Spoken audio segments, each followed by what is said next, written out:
नमस्कार, आप देख रहे हैं न्यूज़ नेशन डिजिटल। मैं हूं आपके साथ सचिन दुबे। नमस्कार, मैं हूं आपके साथ रोमिता तिवारी और आज हम एक बहुत ही इम्पोर्टेंट टॉपिक को लेकर बात करने वाले हैं। दरअसल अयोध्या से एक मामला सामने आया है जहां पर एक 12 साल की बच्ची के साथ गैंगरेप की वारदात को अंजाम दिया गया। और उससे भी ज़्यादा चौंकाने वाली बात यह है कि इस पूरे मामले में जब पीड़ित और उसका परिवार पुलिस थाने पहुँचता है, चौकी पहुँचता है, तो उससे ये कहा जाता है कि 2 आरोपी हैं, उसमें से एक आरोपी का नाम आप हटा लीजिए। ये अपने आप में कानून व्यवस्थाओं पर बड़ा सवाल है सचिन। सबसे चौंकाने वाली बात यहाँ पर ये कि लगभग 75 दिन के बाद जब पीड़िता की मां जाती है थाने, तो वो शिकायत करती हैं और उसके बाद तमाम बड़े खुलासे एक-एक करके होते हैं। इसमें अब ये मामला गरमाया इसलिए है क्योंकि जो आरोपी है वो समाजवादी पार्टी में नगर अध्यक्ष है और सबसे बड़ी बात यहाँ पर ये है कि वो जो वहाँ के सांसद हैं अवधेश, उनका बहुत करीबी भी है और जिस पीड़िता के साथ ये घटना घटित है उसको भी वो जानता है। वो जो पीड़िता है उसने लगभग 70 दिन बाद उसके पेट में दर्द हुआ, उसने अपनी माँ को बताया और उसकी माँ उन्हें डॉक्टर के पास लेकर जाती है और वो उसके बाद खुलासे होता है कि वो प्रेग्नेंट है। और उसके बाद पीड़िता रो रो कर अपनी पूरी दास्तां जो है वो बयां करती है। उनकी तरफ से इस बात का जिक्र होता है कि मैं कहीं काम करने के लिए गई थी, मैं वहाँ से आ रही थी और जो आरोपी उसकी शायद बेकरी की शॉप है, उसने कहा कि बेटा आओ और ये कुछ कुकीज़ है अपने घर लेकर जाओ। जब वो वहाँ पर पहुँचती तो उसके साथ फिर बलात्कार होता है, उसके बाद रेप होता है। अब लगभग 75 दिन के बाद जब पीड़िता की मां जाती थाने, वहां पर शिकायत करती तो शिकायत वहां पर दर्ज नहीं होती। उसके पीछे की वजह क्या है ये भी आपको बताएंगे। जी हाँ, पीछे की वजह जो है वो ये है कि जो आरोपी है वो सपा का नगर अध्यक्ष है। और आप ऐसे समझिए कि जो राजनीतिक रसूख है उसके कारण यहाँ पर ये कहा जाता है कि जो नौकर जिसका नाम राजू बताया जा रहा है, जो उस बच्ची को बेकरी शॉप तक लेकर आता है, पुलिस की तरफ से ये कहा जाता है कि आप राजू का नाम तो रखिए इस मामले में, लेकिन जो दूसरा नाम है मोहित खान जो कि सपा का नगर अध्यक्ष है, उसका नाम हटा दीजिए। आप ज़रा समझिए कि एक बच्ची 12 साल की बच्ची जिसे दुनियादारी की भी कोई समझ नहीं है, अभी उसके लिए दुनिया शुरू ही हुई है और उसे एक ऐसा जख्म मिल गया जिसे शायद वो कभी ना भूल पाए।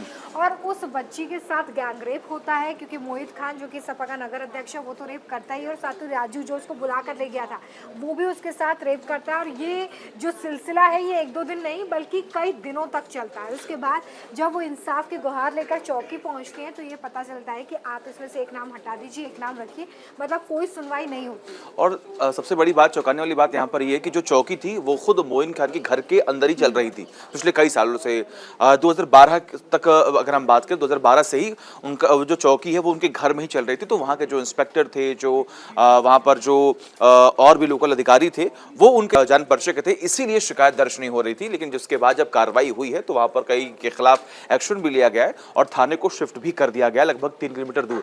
हमारे साथ हमारे सहयोगी रोहन भी लगातार जुड़े हुए। रोहन, ये घटना हम लगातार देख रहे हैं, अयोध्या में घटना हुई, उससे पहले हमने लखनऊ की तस्वीरें भी लगातार चर्चाओं में थी, किस तरीके से महिला के साथ छेड़खानी हुई। क्या लग रहा है आपको, आखिर क्यों ऐसे केसेस बढ़ रहे हैं? हाँ, देखिए सचिन, सबसे पहला मैं जो अपडेट आपको दे रहा हूँ, सीएम योगी ने विधानसभा में इस मुद्दे को उठाया है। उन्होंने कहा है कि जिस तरह से सपा के नेता ने ओबीसी समाज की बेटी के साथ दरिंदगी को अंजाम दिया है, उसको हम छोड़ेंगे नहीं, बख्शेंगे नहीं। ओबीसी समाज की बेटी को न्याय दिलाकर रहेंगे। सीएम योगी ने विधानसभा में इस मुद्दे को उठा दिया। ये अपने आप में बड़ी खबर बन चुकी है ना। और जिस तरह से इस घटना को अंजाम दिया गया, ये अपने आप में दुखद है बहुत। सबसे पहली बात, सबसे बड़ी बात तो यह है कि 75 दिनों तक इस मामले में कोई एक्शन नहीं लिया गया, है ना।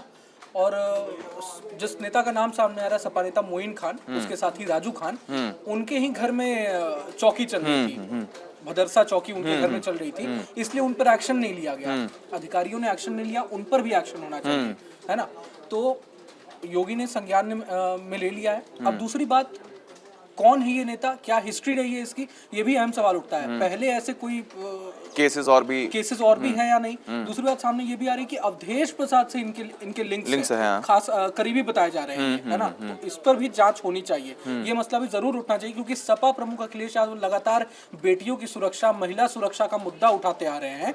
अब जब उनके ही पार्टी का नेता ऐसे घटनाओं को अंजाम देगा तो ये अपने आप में बड़ा सवाल है। और मेरे ख्याल से कल या परसों में भी जब सीएम योगी विधानसभा में बोल रहे थे तो उन्होंने महिला सुरक्षा को लेकर विशेष तौर पर कहा कि हम जब से सत्ता में आए हैं तब से हम लगातार महिलाओं के लिए काम कर रहे हैं, उनकी सुरक्षा के लिहाज से हम कदम उठा रहे हैं। तो ये एक बड़ा एग्जाम्पल सेट करने का एक बार फिर से मौका जो है वो सीएम योगी को मिल चुका है। लेकिन ये पहला मामला बिल्कुल नहीं है मोहन, जब राजनीतिक रसूख वाले लोग इस तरह की दरिंदगी को अंजाम देते हैं। इससे पहले भी हम कई केसेस देख चुके हैं। आपको क्या लगता है राजनीतिक रसूख इतना सिर चढ़ जाता है कि कानून व्यवस्थाओं को ठेंगा दिखाया जाता है? यही तो रोमिता मेन बात है ना कि आप राजनेता होने के चलते क्या फायदा उठा सकते हैं आप सिस्टम का, है ना। सिस्टम में यही इन्हीं लूपहोल्स को तो दूर करना है, असली चैलेंजेस तो यही है ना। CM Yogi law and order को पिछले 7 सालों से उठाते हुए आए हैं और अब चैलेंज सबसे बड़ा यही है कि आने वाले सालों में किस तरह से लॉ एंड ऑर्डर और दुरुस्त करने पर फोकस होगा। आज मैं सीएम योगी का भाषण सुन रहा था, कल गोमती नगर में जो इंसिडेंट हुआ है उस पर भी सीएम योगी ने बोला है कि इनके लिए सीएम योगी की जो लाइन है वो मैं दोहरा रहा हूँ, इनके लिए सद्भावना एक्सप्रेस चलाई जा रही थी, इनके लिए बुलेट ट्रेन चलाए जाएंगे। तो योगी ने साफ साफ अल्टीमेटम दे दिया है कि अब एक्शन ऑन द स्पॉट होगा। जरूरी है भी, क्योंकि देखिए उत्तर प्रदेश राज्य जिसको भय मुक्त राज्य के तौर पर बनाने की पूरी कोशिश जो है वो सीएम योगी ने की, और अगर यहाँ पर ऐसी घटनाएं सामने आ रही हैं तो बिल्कुल शर्मनाक है। और सबसे बड़ी बात कि देखिए ऐसे आंकड़े बहुत सामने आते हैं और हम ये बार बार कहते हैं कि इसमें एजुकेशन की कमी है, जबकि ऐसा कुछ भी नहीं है। ये आपकी नीयत होती है, आपकी नीयत इतनी खराब है। अगर आप एजुकेटेड हैं, कई सारे ऐसे मामले सामने आते हैं जहाँ पर आपके परिवार का करीबी ही रेप को अंजाम देता है। तो सबसे बड़ी बात यहाँ पर है कि आपको नीयत को पहचानना होगा कि आखिर आपके लिए अच्छा कौन है और बुरा कौन है। बिल्कुल, आप देखिए जिस तरह से मैं पढ़ रहा था स्टोरी, तो जो नाबालिग है उसने करीब 2 महीने तक आवाज नहीं उठा सकी। बिल्कुल। तो डर है कहीं ना कहीं लोगों में अभी भी, है ना, धमकाया भी गया, उसे मार दिया जाएगा या उस वीडियो को लीक कर दिया जाएगा, इस तरह का डर भी उस बच्ची को दिखाया गया, जिसकी वजह से उसने ये बात किसी से शेयर नहीं किया। फिर पुलिस ने 2 नामजद जो आरोपी हैं उन्हें गिरफ्तार कर लिया, राजू खान और मोइन खान उनका नाम है। तो उनको गिरफ्तार किया जा चुका है। अभी बात सामने आ रही कि लड़की फाइनेंशियली स्ट्रांग नहीं है, उनका परिवार, तो कहीं ना कहीं उनको धमकाया जा रहा था। खबर तो ये भी सामने आई थी जब ये गए मोइन खान के पास बताने के लिए, मोहित खान मेरे ख्याल से, तो उसने 2000 रुपए दिए कि आप जाके इलाज करा दो, ऐसी चीजें होती रहती हैं, आप बच्चों को गिरा दो, ऐसा कहना है। तो अब हमारे और भी बहुत सारे सहयोगी यहाँ पर हैं। आप ये पूरा कैच बना रही हैं जो मैं बहुत देर से देख रही हूँ। ये हेडलाइन, ये लाइंस पढ़ने के बाद आपको क्या महसूस होता है? नोएडा में रहती हैं आप? नहीं, मैं दिल्ली से हूँ। दिल्ली से हूँ। तो नोएडा यहाँ नौकरी करने के लिए आते हो आप, तो आपको सुरक्षित महसूस होता है? सुरक्षित तो कोई भी नहीं आज के टाइम पे।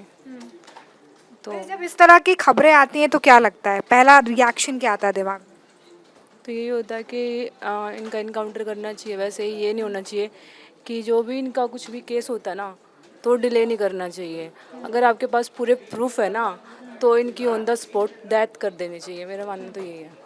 हमारे पास और भी बहुत सारे सहयोगी हैं और वो नोएडा आते हैं। नोएडा में, जो कि उत्तर प्रदेश का ही हिस्सा है, कितना सुरक्षित महसूस करती हैं आप जब इस तरह की खबरें देखती हैं? सुरक्षित ऐसे बोल सकते हैं कि अभी तो बहुत सारी चीज़ें ऐसे हो चुकी हैं पुलिस की तरफ से भी और प्रशासन की तरफ से भी कि अब हम थोड़ा सा सुरक्षित महसूस ज़रूर करते हैं।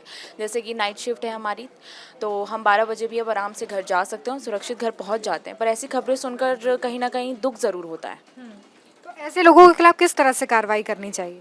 कार्रवाई तो होनी चाहिए और कई ऐसी हुई भी है कार्रवाई, मतलब कई जगहों पर ऐसे जहाँ पर ऐसे अंजाम दिए गए हैं उनके खिलाफ प्रशासन ने बहुत कड़ी निंदा भी की और उनके अगेंस्ट एक्शन भी लिया है। तो मुझे लगता है कि इसका एक ही सज़ा है कि उनको भी जीने नहीं देना चाहिए। देखिए, काफ़ी गंभीर ये मुद्दा है जिसको लेकर हम हमारे सहयोगियों से भी बात कर रहे थे कि आखिर वो कितना सुरक्षित महसूस करती हैं जब वो अपने घरों से बाहर निकलती हैं नौकरी करने के लिए, स्कूल जाने के लिए, कॉलेज जाने के लिए। और जाहिर सी बात है कि कानून व्यवस्था पर भी बड़ा सवाल है। सिर्फ सपा नेता की गलती को हम यहाँ पे कंसिडर नहीं कर सकते, क्योंकि जब FIR दर्ज करने के लिए पीड़िता की माँ पहुँचती है तो उसे ये कहा जाता है कि आप एक नाम रखिए, एक नाम हटा दीजिए, जो कहीं ना कहीं बताता है कि जो पुलिस प्रशासन था वहाँ राजनीतिक दबाव में इस तरह की बात कर रहा था। अब देखना होगा कि आगे इस पूरे मामले में किस तरीके से कार्रवाई होती है। फ़िलहाल हम इस पर डिस्कस कर रहे थे। आप इसको लेकर क्या सोचते हैं, आप क्या सोचते हैं, कैसी कार्रवाई होनी चाहिए, कमेंट करके हमें ज़रूर बताइए।